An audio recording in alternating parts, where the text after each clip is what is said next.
Yo, what's up, family? It's your boy, it's Caliber, host of the Middle Experience and also Shop Talk. And I just want to give a huge thank to you guys for liking and subscribing to the channel. Also, I want to give a shout out to my homeboy, Ernest Hampton out of Pinewood, South Carolina. He's an artist, and he created this picture for me, this biggie picture for me, okay? He can do it all, guys. Ernest Hampton, Pinewood, South Carolina. He doesn't know I'm doing this, so if you want his information, just hit me up. And I'll give you his information then. But yo, check him out. If you need any type of pictures, painting, anything done, give Ernest a holler, all right? You will be seeing this picture on the back, all right? Thank you guys and enjoy the show. Peace. Hey, welcome to another episode of the Middle Experience Overtime. I want to thank you guys for keep liking the content, watching the content. Right now on YouTube, we're currently at $685 subscribers. You guys, please like in the channel. We're trying to get to 1,000 right now. So keep liking, posting, sharing, and comment, guys. All right, guys, we got a special guest host today. My boy, Chris Bennehill. How you doing, brother? I'm doing good, man. I appreciate you. How you doing today? All right. You guys already know who Craig and Victor is. There ain't no introduction. You already know who them guys are. Chris, before we get started, tell the people about yourself, man. Oh, man, it's a little boring story. I ain't got a whole lot to say, I don't suppose, but Yeah. I'm born and raised right here in Sumter, South Carolina. Yeah. Oh, my gosh. I graduated from Lakewood High School in 2001. So Okay. although I look like I'm about 50, 55, I ain't but 40 years old, man. I know I just look man, old. come on, man. Been married 18 years now. My wife and I have 4 boys together and a grandson, actually. So it's been a busy past, I say 18 years, man, raising the kids and all that, but y'all know how that goes. Yeah. A lot of different jobs, mostly sales, retail, management, that kind of thing. But I've been doing IT work now for the past, I'd say, decade. Currently doing cybersecurity at Shaw Air Force Base. Okay. Got lots of hobbies, man. I can bore y'all to death with all of them. I love to hunt, fish. I'm a country boy, man. I love to be outside doing stuff. I also enjoy combat sports, jiu-jitsu, boxing, MMA, the whole nine. I'm sure I'm forgetting things here, man, but that's just kind of the high level overview, I guess, of me. So that's what's up, man. Well, I'm 4 years behind you, man. I've been married 14 years, bro. So okay. I'm with you. Yes, sir. Me being only 23, I ain't been married that long. You got a lot of wisdom in your 23 years. I know, right? Damn. Hey, I say 23 because that's when I started turning gray. Oh, shit. Wow. All right, Vic, let's go ahead and get started with the first topic, man. All right, topic of today is Lord Jamar. I'm just gonna play the video. The full video is in the chat. It's about 20 minutes, but I'm gonna play about the first minute or so. Don't play why he's not voting for Kamala Harris. Let me do this. And this is why when we say Kamala, like that. There's different types of black.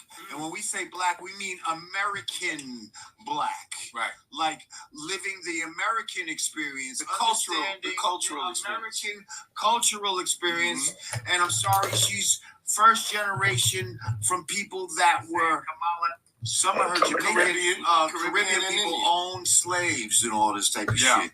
She had servants and shit. I gotta.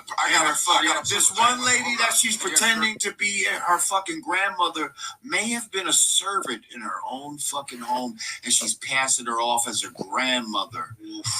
That's some foul shit. Oof. You gotta go on, push back on it. So here's the thing. It's just like when people say Africans sold slaves to Europeans. That is like saying French people sold white people to white people. What it is Africa is a continent. It's not a country.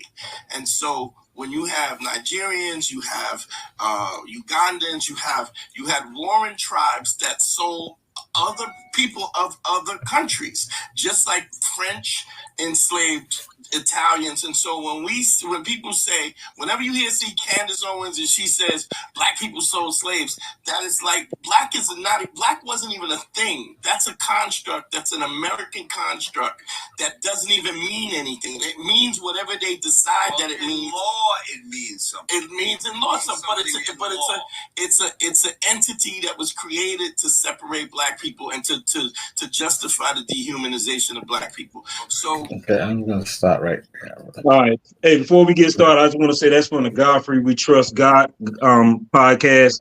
Shout out to Godfrey because I don't want to get sued. We ain't got a copyright. So shout out to Godfrey. That's on his podcast. All right. All right. Well, I mean, I didn't watch the entire video because about halfway through the song they were just yelling, and arguing at each other.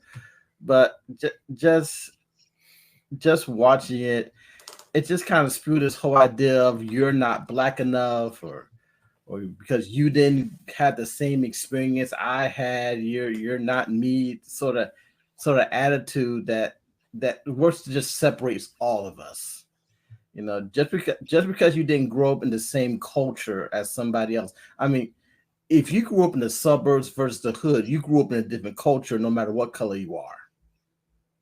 And this whole thing about race, it really is really honestly a social construct, really to separate the poor. You separate the poor, since poor whites versus poor blacks, and then you have the Southern strategy where you make the lowest white man feel like he's better than the black man. So they're never getting together and saying, well, wait a second. We in the same boat in a lot of ways. We should be going out. But now we have this social construct called race that separates us. So y'all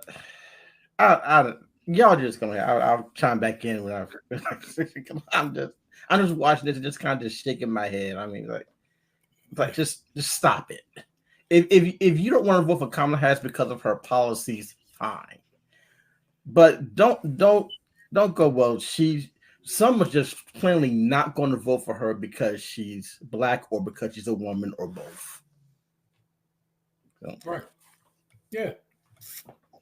Craig, I'll let you go next. For me, you know, first of all, I ain't gonna call the man another man Lord. There's only one. That's just not right. You know, I'm cool with you and everything. That's not good. Secondly, to spew something that you know to be pragmatic, in other words, fact, to say that her grandmother may have, you know, that's the one. You know, unless you've done your research and to know, then obviously don't cast aspersions on anyone. You know, let it be pragmatic. Thirdly, I mean, you're sitting on someone's show and you do what you do. But when your parents, and again, this is my opinion, your parents look like you're high. You look like you're rolling up one. He was. And you're spewing things. You in other words, you said you call her the B word. You understand? I understand. Totally disrespectful. That's not who we should. That's not cool, man. I totally understand. If you want to say something about someone and you call yourself someone who's a principle of character, of high moral character, that is, your vocab should not consist of calling someone out of their name as such. Mm-hmm.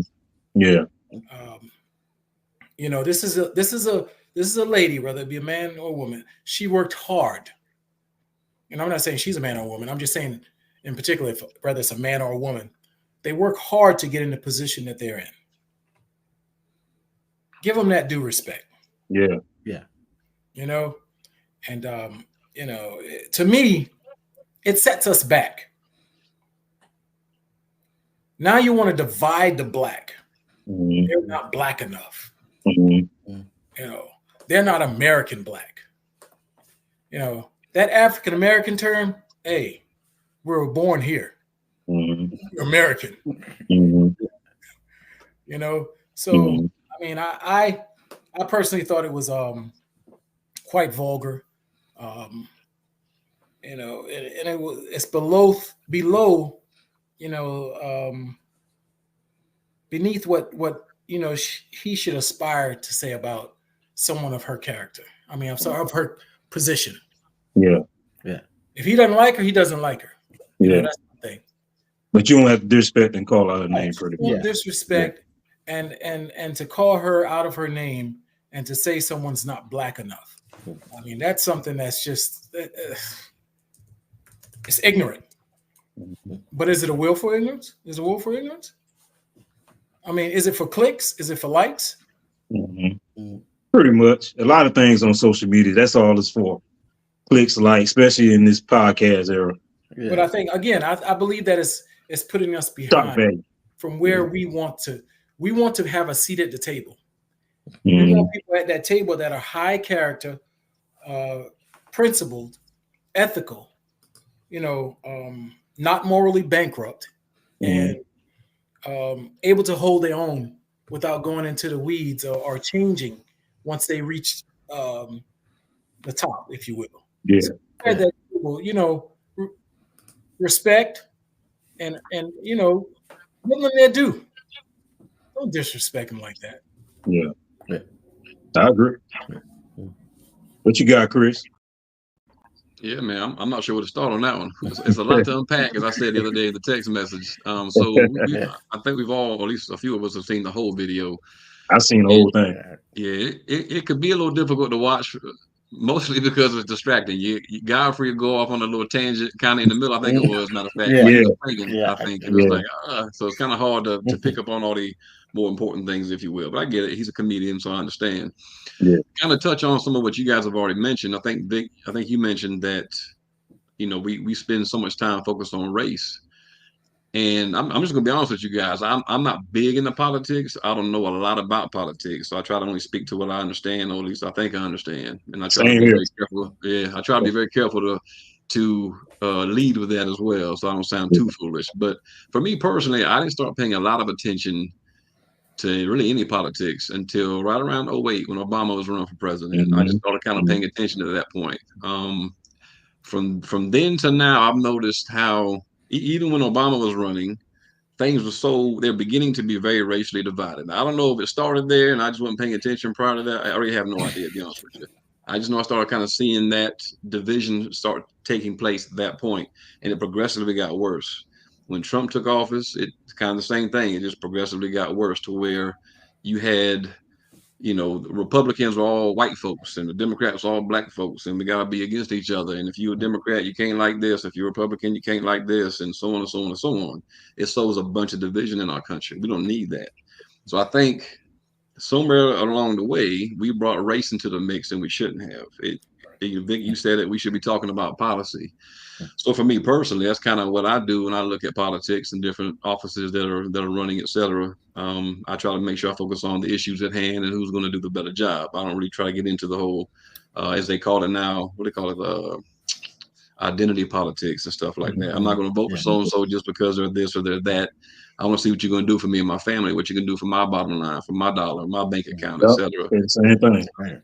Yeah. So, and Craig, I like what you said as well about the way that he spoke about her. I'm gonna be honest with you. I'm not the biggest Harris fan either. However, I'm a very big believer that position, that's the highest position in the land, and we should respect it as such. Regardless if it's Biden, Harris, Trump, Obama, whoever it is in office, that should come with a high level of respect. Even though sometimes that potential candidate or that leader, if you will, may not seem very worthy of that at times, you know, but I do believe that because that position is what it is, we should hold that in a very high regard and speak to it as such.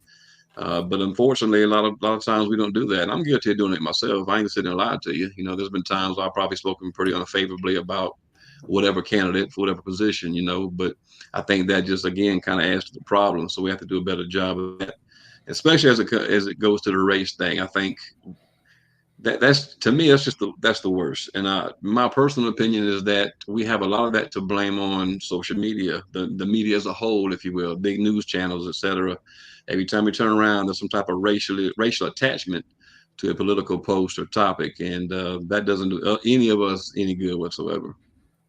I agree. Agree. So My thoughts on this. Vic, you say you didn't watch the whole video, right? No, I didn't watch it. Craig, did you watch the whole video? I watch probably up until the last 2 minutes. Okay, that's pretty Yeah, much. I watched about half of it. So. Okay. So I think a lot of key things that's you got. I get what you're saying. I don't like when he call her a bitch. I don't like any man calling her. Well, let me stress that. Especially somebody in that position that's running for a seat like that. Don't disrespect like that, man, especially being a female. On that note, I kind of see what he's saying. Don't get mad, Craig. Well, I'm gonna get you going. Because before I saw the video, it's funny. Before I saw the video, I was telling my wife basically the same thing. I said, you know, Harris going to mess up at, she's trying too hard to prove herself that she's black. You know, every interview she goes on, she says something contradictory. Let me say something like collard greens. Oh yeah, my grandmother made collard greens and this and that. Not every black person eat collard greens. I sure as hell don't. I don't. You know what I'm saying? I can't stand collard greens. And she made a comment about she washed collard greens in the bathtub. That's what nasty. I don't know one black. My great grandma, that's all she cooked, and I ain't never seen her do no shit like that. Well, you can. Yeah. But what I'm saying, Craig, don't say stuff like that and thinking that's the black way because you're trying to prove yourself that you're black. That's what I'm saying. Mm-hmm. And she made a comment on the Breakfast Club. She used to smoke. They asked about, you know, the marijuana policy, and she admitted she smoked weed in college. Which, who does it? Who did? You know what I'm saying? There's no judgment there. But then they asked her, "Hey, when you smoke weed in college, what do you listen to?" And she said, I'm not Biggie, Pac and Snoop. She graduated in 1986 from Howard. Pac and Snoop wasn't even out then. It's like you're trying too hard, and I feel like that's going to mess her up. Yeah, I can see that. Yeah. You know what I'm saying? I feel like that's going to mess her up. Stick to the policies. Stick to what we as black people, we don't want to know about your collard greens, your watermelons, your Biggie, your Tupac, your weed. We don't care because not all black people are into that. I never smoked weed in my life. Me either. I don't eat watermelons. I don't eat collard greens. So I ain't into that. I listen to pop. You know what I'm saying? But just because you go with that stance, that's not something that all black folks can relate to. And it's kind of insulting. It's just like when Joe Biden went into the Breakfast Club and said, "Oh, if you ain't black if you don't vote for me." What the fuck? Right. But can I add that if they ask her the question, go ahead. If they ask her the question, has she not answered the question, then it would have had a problem. She could answer. If she said, "Hey, when I smoke weed in college, I could be listening to James Brown." No, I could have been listening to Victor. Oh, I don't remember what I was listening to then. She may have embellished. She may have forgot. I don't know. But what I'm saying is, if someone asks the question, prepare for the answer. And if her answer is, she has to be prepared. She's a presidential candidate. She has to be prepared for everything. So if you're not sure, hey, I graduated in 1986. Who was hot then? Let me see. Oh, Run DMC, Public Enemy. I was hot then. Yeah, Craig. And she may have been so hot, she didn't know what she was listening to. That's all I'm saying. I feel like I was telling my wife that because I said I watch, and some of her stuff is like the same thing, man. She was in South Carolina. She was talking about what was it? Something about workers, man. But she had that southern accent. Then she went to another state and her accent changed. Like, man, Kamala, what you doing, man? Just what you doing? Hey, and I'm not defending her. Yeah, but I code switch too. When I'm in Orangeburg, I talk as when I'm in New York. We all do, man. When you running for a presidential, when you running for that type of seat, man, you got to be. You know what I'm saying? Message. And a lot of times the questions are designed to say, "Oh, we want to know you as a candidate." Yeah. You understand what I'm saying? It's not so much policy because they've gotten away from that. Yeah. They're in the weeds now. You know, you have some that stuck to policy, but the other candidates were in the weeds, and they say, "Oh, they won that because they attacked them." Yeah. Now, this person stayed policy. Yeah. But they lost because they stayed policy as opposed to going into the weeds. Yeah. So now we, again, identity politics. and as well as hate-filled politics, divisional politics, as opposed to, again, ask a question about policy. Yeah. And if they don't answer the question, you ask the question about policy again, but form it in a different way. Yeah. You understand? But stay on policy. This all is, this crap that's going on right now. You can't get anything in without one attacking the other. Yeah. Stay on policy. Yeah. And that's all I'm saying. Yeah, that's all I'm saying. Yeah. Stay on policy as opposed to putting them down saying they didn't fight back. But even like let's say Kamala was coming on our show. We would have to give her the questions before she come on. You know what I'm saying? I'm telling you, probably I done try to get some big wigs in the politics on our show, and they wanted to see the questions first before they came on. You know what I'm saying? So she get to pick and choose what questions she want to answer. If you know that's one of the questions you pick, prepare for it. Don't say I listened to Big Tupac and Snoop in 1986. Pac was with Digital Underground. He was a dancer. Yeah. Oh man. I think in that interview, I'm thinking I read, and I'll have to look it up again. It was on the Breakfast Club. Okay. It was on the Breakfast Club. She did one on, I think it was ABC or CBS or something like that, and they said that they, edited it and so forth and so on. I guess the questions weren't, I don't know. But anyway, I was reading something about that. So I have to go back and read it again. Yeah. But that's my only issue with him, man. I think that's because it's funny. That tells you the government's listening to us, man. I was literally talking to my wife about that. And then I go on my phone on YouTube, and that with Lord Jamar popped up. You know what I'm saying? Literally talking about the same thing I was just telling my wife, man. I think politics for me, when politics became really, really divisive, goes back for me. It kind of started when I started to really see it was when George Bush, this was during the Iraq War. I think he was running for his second term, I think, was in that time. And he constantly says, the Democrats have a plan. The terrorists win and we lose. And then I kind of really, really saw the division happening during Obama, when Obama was running. But this whole idea is that politics has become this. It's become, if you're for it, I'm against it, just because you're for it. And that's an atmosphere where nothing would honestly get done to really benefit us as a whole. If we're so divided that we can't even hear each other. Mm-hmm. Because if I might not have come from where you come from, grew up the way you grew up, but that doesn't mean I can't be empathic and see that you are struggling somewhere and I can help you. But if Kamala Harris, if she's trying to show how Black she is, she's not communicating her empathy and her sympathy and her ability to look at something from someone else's side. And this really goes for all politicians, but it's the weeds now. It really is. And if you took, and I studied a little bit of politics about these our political parties, our two-party system. At some point, the Democrats and Republicans actually flip platforms. So no party is what they were a generation ago. And I think if we go forward a generation, they'll probably flip platforms again. So it's really bad for all of us as a country. What you about to say, Chris? Has become. Well, I'm just going to say, for me personally, I think I don't hardly trust anything that I hear, to tell you the truth. For me, it's like, show me what you've done.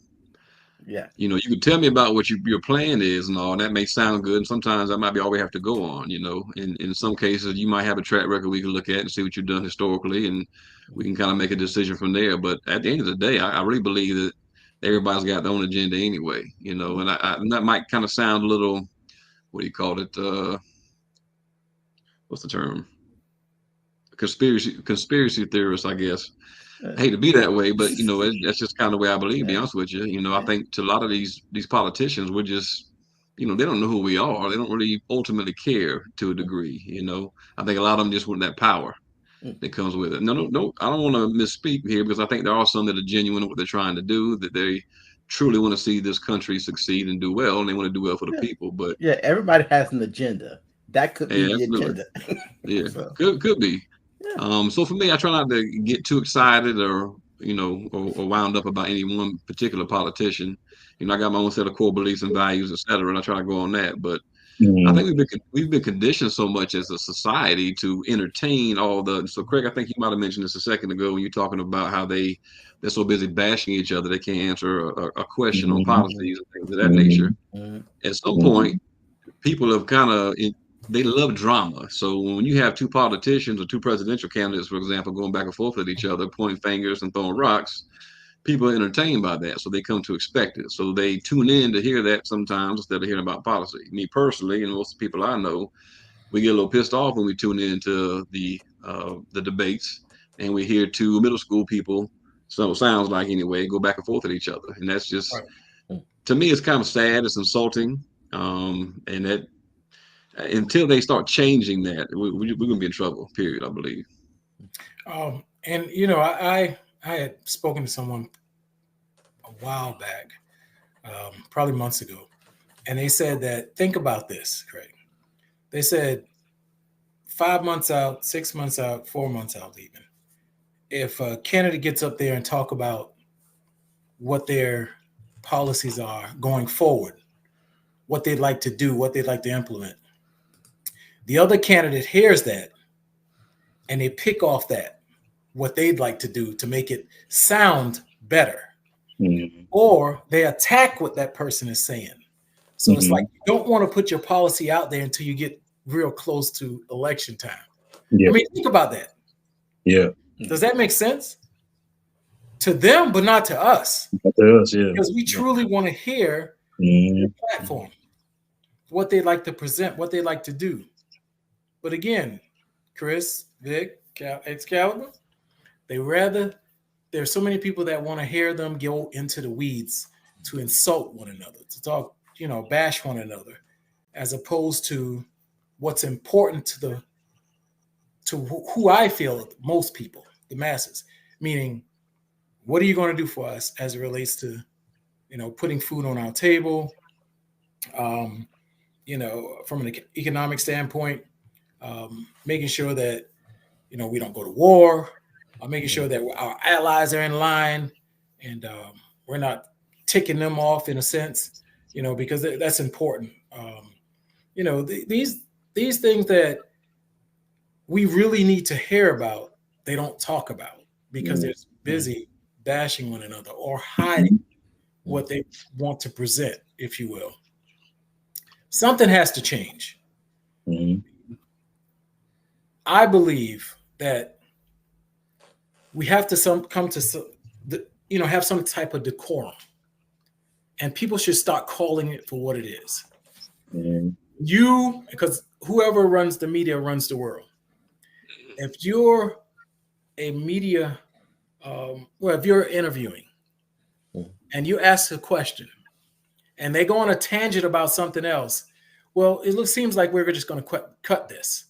If you're going to spew hate or spew anything on this network, we're going to stop it. We're going to cut it. We're not going to air it because it's just preaching division. Or re-ask that question in real life. No, we're not going to talk about that. Here's the question. Keep them focused. Here's the deal in a nutshell. And I'm going to end it this way for this conversation. The president election is WWE. You got Shawn Michaels, Bret Hart. You got The Rock. You got Triple H. You got John Cena and Big Show. And the media is Vince McMahon. So like I tell people, focus on your local election. Those are the ones that are going to change you, okay? Those are the ones that matter, your local election. Quadri Bell running for South Carolina House of Representatives. Kevin Johnson, South Carolina State Senator. Vote for them guys, your judges, your sheriffs, your local government. That's who you worry about. That other stuff, the presidential, is WWE, WCW, ECW, whatever you want to call it. It's Conor McGregor versus Floyd Mayweather. Yeah, the presidency, you know, basically two powers: head of the executive branch, commander in chief of the armed forces. I mean, that he doesn't control, the president doesn't control gas prices or grocery prices or create jobs or loot. The president has no power over that. So sometimes we really ask the wrong question in reference to evaluating a president. And you vote for who benefits you and your family. Yeah. So, I don't care if you Democrat, Republican, whatever. I'm a Democrat and every Republican talking about something that's going to benefit me and mine. That's who you vote for. Yeah. And like Chris said, you look at their track record. Yeah. Don't have no code switching. Yeah. And if you have not seen the episodes, the Godfrey Bell episode, the part 3 is out now. Yeah, it's